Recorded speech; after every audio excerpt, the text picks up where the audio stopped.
Hello बच्चों, last class में हम लोगों ने एलिवेशन इन बॉइलिंग पॉइंट के बारे में डिस्कस किया था और लगभग उसी से मिलता जुलता जो अगला जो कॉलिगेटिव प्रॉपर्टी है, तीसरा कॉलिगेटिव प्रॉपर्टी, जिसका नाम है डिप्रेशन इन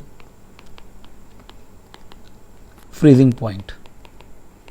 ठीक है, डिप्रेशन मतलब कि कम होना।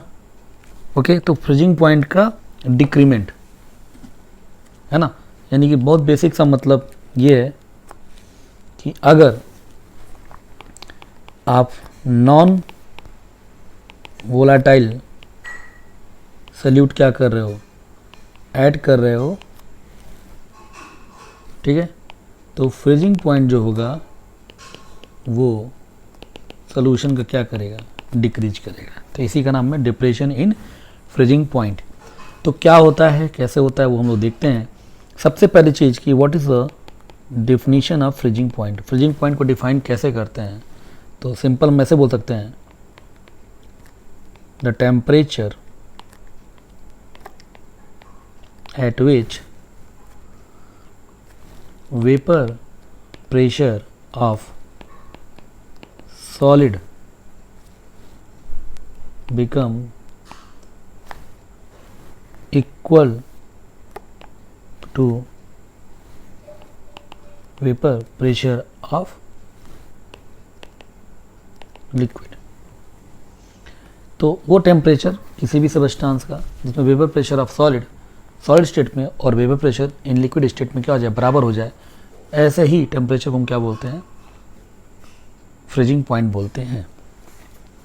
ठीक है, अब जैसे अब इसको आप ऐसे समझिए, क्या होता है कि ये ग्राफ है बिटवीन वेपर प्रेशर और टेम्परेचर।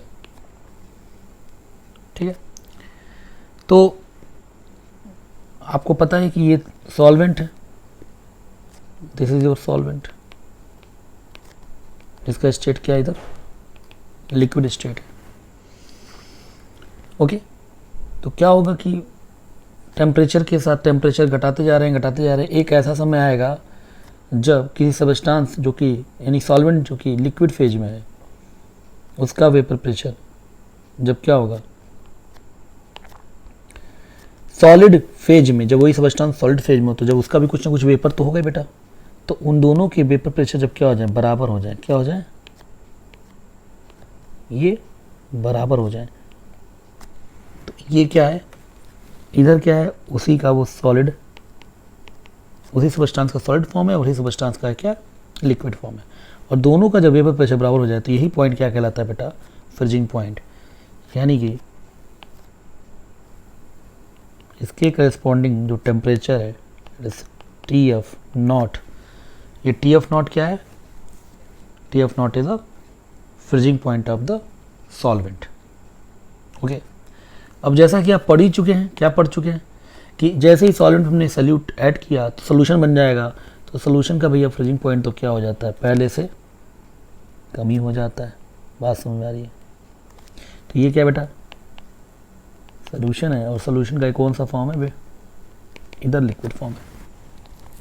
अब सोल्यूशन कब फ्रीज होता है, तो चूंकि क्या हो गया है कि सोल्यूशन का फ्रीजिंग पॉइंट क्या हो गया है, कम हो गया है, तो इसी ग्राफ को आप एक्सटेंड कर लीजिए, तो अब क्या हो, कम ही वेपर प्रेशर है, तो इसका मतलब वेपर प्रेशर जब कम हो चुका है तो सॉलिड का भी वेपर प्रेशर कम चाहिए, तो यानी कि ये इस पॉइंट पर क्या है, टी एफ, तो ये क्या हो गया, freezing point of the new solution.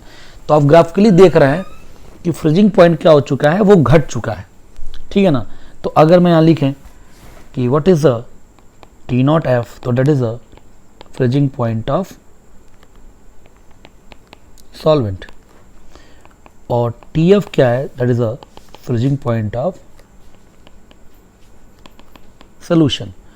और ये जो इन दोनों के बीच में गैप है, जिसको मैं लिख रहा हूँ डेल्टा टी एफ, तो ये डेल्टा टी एफ क्या है, that is a depression in freezing point. तो यहां से एक बात आपने क्या समझा, आपने ये देखा ना कि जैसे ही आपने नॉन वोलाटाइल सल्यूट को ऐड किया, मतलब बढ़ाया, तो फ्रीजिंग पॉइंट क्या हो गया, वो घट गया। तो इसी चीज़ का नाम क्या है, डिप्रेशन इन फ्रीजिंग पॉइंट। इतनी बात समझ में आ रही है? ओके, यहां तक समझ में आ गया बेटा? तो अब यहीं से जो अब ये जो फ्रीजिंग पॉइंट है, ये फ्रीजिंग पॉइंट भी क्या है, depend upon the amount of solute, that is a delta TF is directly proportional to a molality, delta TF is directly proportional to one top factor, और इनका कांस्टेंट जो proportionality constant हटाएंगे तो क्या लिख देंगे बेटा, KF I इंटू एम। तो जो अब जो फॉर्मूला बनकर आया क्या, delta TF equal to I KF M, वह डेल्टा TF आपको पता ही है क्या है बेटा, depression in freezing point. I क्या है बेटा, it is one of factor, M क्या है, मोलालिटी ऑफ सॉल्यूशन, और KF क्या है बेटा, that is a depression in freezing point constant, या इसका एक और नाम है जिसको बोलते हैं क्या, क्रायोस्कोपिक कांस्टेंट। ठीक है ना? तो एक तो ये बात होगी, delta TF equal to I KF। ठीक है, उसके पहले हम KF के बारे में डिस्कस कर लेते हैं। तो KF के बारे में अगर हम डिस्कस करें तो KF क्या है, इज बिल्कुल same as a KB is a constant for solvent. ठीक है, KF एक कांस्टेंट है जो कि सॉल्वेंट पे डिपेंड करता है, और KF की जो वैल्यू है वो क्या है, फॉर्मूला R इंटू एम मो T0F का whole square upon 1000 into delta H। यहाँ पे क्या लिखेंगे बेटा, फ्यूजन, या इसी फॉर्मूले को अपन कह सकते हैं R इंटू T0F का square upon 1000 into latent heat of fusion. ठीक है, तो सेम सब कुछ वही फॉर्मूला है। KB में क्या था, बस T0B बॉइलिंग पॉइंट था, यहाँ पे फ्रीजिंग पॉइंट है, और वहाँ डेल्टा H वेपराइजेशन की बात है, यहाँ क्या डेल्टा H फ्यूजन की बात है। यहाँ तक क्लियर? और फॉर वाटर KF की वैल्यू आप लोग याद ही रखिएगा, दैट इज 1.86 केल्विन पर kg पर मोल। जो कि कैसे निकाल सकते हैं, डेफिनेटली मुझे R की वैल्यू पता है, gas constant, M molar mass of water, T0F freezing point of water, delta H fusion, ये सब दिया होगा तो ये वैल्यू यहाँ पुट करेंगे तो ये KF की वैल्यू आपकी आ जाएगी। But water is a universal solvent, तो वाटर का KF और KB की वैल्यू आप याद रखिएगा। जैसे KB कितना था बेटा, 0.52 था, और KF कितना है, 1.86। ओके, अब यहाँ पे जो क्वेश्चन हम बनाएंगे तो क्या क्या बना सकते हैं, जैसे फॉर्मूला, अगेन हमारा जो फॉर्मूला है वो फॉर्मूला क्या है कि delta TF equal to I KF M। M को अगर मैं ओपन कर दूँ, आई KF M क्या बेटा, मोल ऑफ सल्यूट अपॉन, नीचे क्या होगा, mass of solvent in kg। तो अब यहाँ पर देखिए कि एक डेल्टा TF है, एक I है, 2 मोल ऑफ सल्यूट हो गया और मास ऑफ सॉल्वेंट, तो ये 4 चीज़ें हैं, और KF तो आपको गिवन ही होगा। तो इन्हीं में से सबको देकर कोई एक क्वांटिटी क्या करेगा, आपसे पूछेगा। ठीक है ना? तो ये क्या था, simple depression in freezing point. Okay, अच्छा, एक और इम्पॉर्टेंट बात जो मैं क्वेश्चन के फॉर्म में पूछ सकता है क्या, कि नॉन वोलेटाइल सल्यूट ऐड करने से क्या होता है, तो फ्रीजिंग जो है पॉइंट, यानी कि फ्रीजिंग जो पॉइंट है वो क्या करता है, वो डिक्रीज करता है। लेकिन डिप्रेशन इन फ्रीजिंग पॉइंट वो तो क्या करता है, वो इंक्रीज करता है ना। तो फ्रीजिंग पॉइंट घटेगा but depression in freezing point क्या होगा, वो बढ़ेगा। जैसे वहां देखिएगा नॉन वोलेटाइल ऐड करने पर बॉइलिंग पॉइंट इंक्रीज करता था और डेल्टा टीवी भी क्या होगा, डिफरेंस तो हमेशा ही बढ़ेगा, है ना। बात समझ में आ रही ना। ये क्या था, delta TF, that is a delta TV elevation in boiling point, और ये क्या delta TF depression freezing point. तो ये चेंज तो क्या होगा, that will increase, but freezing point क्या है, कम होगा, बॉइलिंग पॉइंट क्या है, बढ़ेगा। तो इसके ऊपर थ्योरेटिकल टाइप के क्वेश्चन पूछे जाएंगे, इनफैक्ट हम लोग करेंगे भी। तो अब इसके ऊपर बेस्ड हम लोग कुछ क्वेश्चंस करते हैं। जैसा कि पहला क्वेश्चन जो आपके सामने है, that is calculate freezing point of a solution obtained by dissolving 28.4 gram of Na2SO4 having degree of dissociation alpha, that is 75% in 200 gram of water. ठीक है, अब ये क्वेश्चन आपके सामने दिया हुआ है, इसको हमको क्या करना है, सॉल्व करना है। तो क्वेश्चन समझ ही रहे हैं कि फ्रीजिंग पॉइंट हमको कैलकुलेट करना है, ऑब्टेन्ड बाय डिसॉल्विंग कितना है हमने, Na28.4 सोडियम सल्फेट है और अल्फा क्या है 75%। तो अगर सीधे हम कहाँ जाएं बेटा, फॉर्मूला क्या है, तो डेल्टा टीएफ ही क्या है, आई के एफ एम। तो फ्रीजिंग पॉइंट निकालने के लिए पहले मुझे डेल्टा टीएफ निकालना होगा। तो पहले मुझे इसमें क्या निकालना होगा, के एफ वाटर का मैंने अभी आपको बताया कि के एफ आपको गिवन ही एक तरह से है क्या, 1.86, ये याद ही रखना है, यहाँ नहीं गिवन है बट प्रॉब्लम ऐसे दिया रहेगा। एम क्या है, मोलालिटी, तो मोलालिटी तो आप निकाल ही लेंगे यहाँ पर, ठीक है ना। मोलालिटी के लिए क्या चाहिए, सोडियम सल्फेट का मतलब कि मोलरिटी क्या चाहिए, मास दे रखा है, मोलर मास पता है, divide by mass of solvent, तो यहाँ से मोलरिटी आ जाएगी। तो मुझे क्या चाहिए, आई। आई यहाँ पर मैं जैसे Na2SO4 क्या देगा, 2 Na प्लस देगा और एक सल्फेट देगा। तो आई में डायरेक्ट 3 लिख सकता था, वांटा फैक्टर 3। कब वांटा फैक्टर 3 लिखता है, क्योंकि 3 आयन बन रहे हैं जब अल्फा क्या होता है 100% होता है, यानी कि जब 100% डिसोसिएट होता।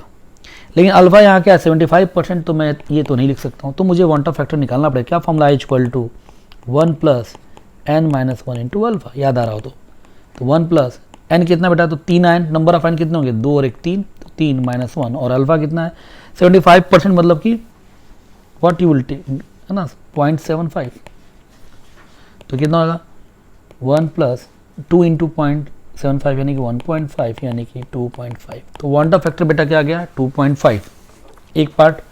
अब डेल्टा टीएफ निकालिए, तो आई कितना है 2.5, केएफ कितना है 1.86, और जो मोलरिटी है तो given mass 28.4, molar mass Na2SO4 का तो 142 divide by mass of solvent 200 ग्राम, किस में चेंज करेंगे, केजी में, तो ये हो गया आपका चेंज। ठीक है, तो डेल्टा टीएफ कितना आएगा, तो अब इसको सॉल्व कर लेंगे, और ये सॉल्व करने में द वैल्यू विल बिकम 4.65। अब देखिए क्या है डेल्टा टीएफ, तो डेल्टा टीएफ क्या है, that is a depression in freezing point. But आपसे क्या पूछा है, आपसे पूछा है फ्रीजिंग पॉइंट। तो फ्रीजिंग पॉइंट हो क्या होगा, तो टीएफ क्या होगा, तो आपको पता ही है कि T0F में से माइनस टाइम क्या करना है, डेल्टा टीएफ, क्योंकि 0 डिग्री सेल्सियस पानी का क्या होता है, 0 डिग्री सेल्सियस होता है फ्रीजिंग पॉइंट, उससे भी क्या होगा 4.65 कम हो जाएगा। तो सीधे आंसर क्या है -4.65 डिग्री सेल्सियस। तो ये क्या है बेटा, freezing point of the solution. This is your answer, बात समझ में आ रही है, दिस इज योर आंसर। और ये क्या, डिप्रेशन इन फ्रीजिंग पॉइंट। और ये क्या फ्रीजिंग पॉइंट ऑफ सोल्यूशन। तो यहाँ से दिख ही रहा है कि पहले वाटर का फ्रीजिंग पॉइंट कितना था, 0 डिग्री सेल्सियस था, लेकिन आपने जैसे सॉल्यूट ऐड किया वो कितना हो गया, -4.65 डिग्री सेल्सियस। तो यानी कि किसी भी सोल्यूशन का फ्रीजिंग पॉइंट क्या होगा, सॉल्वेंट से हमेशा क्या होगा, कम होगा, और बॉइलिंग पॉइंट क्या होगा, हमेशा वो ज़्यादा होगा। बात समझ में आ रही है? ओके, एक और क्वेश्चन करते हैं।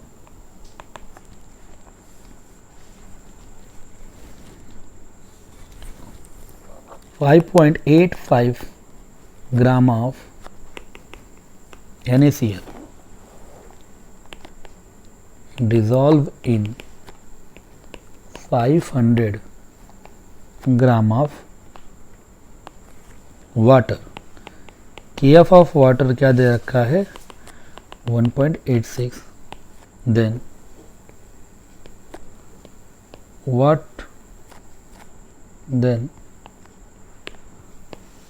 what will be depression in freezing point, यानी कि आपसे क्या पूछ रहा है, डेल्टा TF। तो अगेन अब इसको सॉल्व करते हैं। तो अगेन फॉर्मूला क्या है बेटा, delta TF equal to IKFM, ये फॉर्मूला है। M मोलिटी है, I कैसे निकालेंगे, तो ये देखो NaCl है, अब कुछ नहीं बोल रहा है, तो इलेक्ट्रोलाइट 100% डिसोसिएट होगा, तो वांटा फैक्टर कितना होगा, 2। क्यों 2 बोल रहे हैं कि 2 एक से कितना बनेगा, 2 आयन, नंबर ऑफ आयन कितना, 2 डिवाइड बाई NaCl एक ही है, तो 2/1। तो अब डेल्टा TF निकालते हैं, वांटा फैक्टर 2, KF कितना बेटा 1.86, और मोलैलिटी तो क्या है 5.85 डिवाइड बाई मोलर मास 58.5 होता है बेटा, divide by mass of solvent, तो 500 इंटू 10⁻³ अब इसको आप लोग क्या करिए, सॉल्व कर लीजिए, ठीक है। तो 0.12 तो 0.4 into 1.86,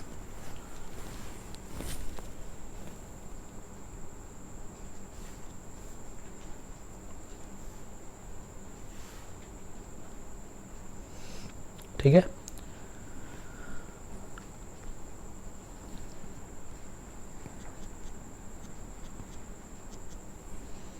answer is 0.744 degree Celsius. तो ये क्या होगा, डेल्टा TF। तो ये आंसर हो गया आपका, दिस इज योर आंसर। और अगर फ्रीजिंग पॉइंट पूछता TF क्या होगा, तो क्या हो जाता बेटा, तो दैट इज -0.744 डिग्री सेल्सियस। तो पानी का 0 डिग्री सेल्सियस होता है, उसमें से भी इतना कम हो गया, तो क्या होगा दिस। तो बात समझ में आ रही है, ठीक है। अब ऐसा ही एक आपसे क्वेश्चन अगला, जैसे क्वेश्चन दे कि arrange in increasing order of freezing point. तो ऑप्शन 1 आपका दे रखा है क्या, 0.1 मोलर NaCl, ऑप्शन 2 है ना सिंपल वाटर, ऑप्शन 3 है NaCl क्या है, ये सब क्या है, सोल्यूशन है, मतलब पानी में होंगे। फिर 0.1 मोलर ग्लूकोज है, या है ना 0.01 मोलर आपका कैल्शियम हाइड्रोक्साइड है। तो इनमें से किसका होगा, ओके। तो अगर एक बात तो फ्रीजिंग पॉइंट किसका ज़्यादा होगा, तो अगेन क्या करना है भाई, तो डेल्टा TF जो होता है that is directly proportional to I into M। तो एक बनाइए I का कॉलम,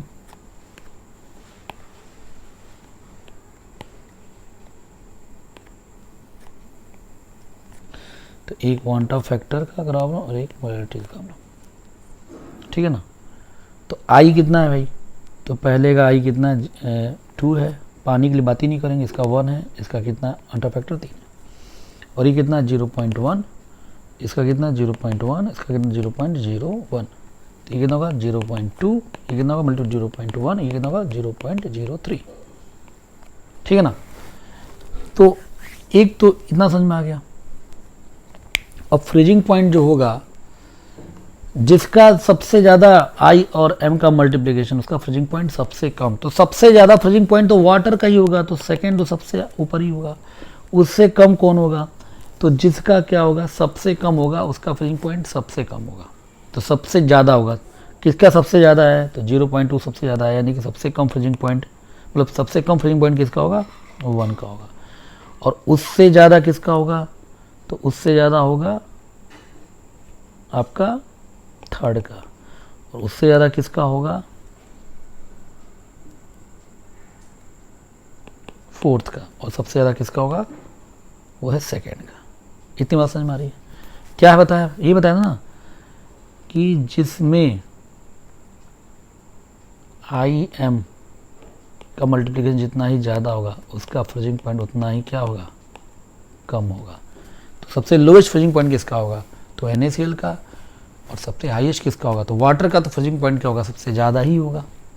तो वाटर में जब ऐड करेंगे तो फ्रीजिंग पॉइंट क्या होगा, और कम होते जाएगा। बात समझ में आ रही है, कहीं कोई दिक्कत, ठीक है ना। तो टी फ्रीजिंग पॉइंट का ये ऑर्डर है, ओके।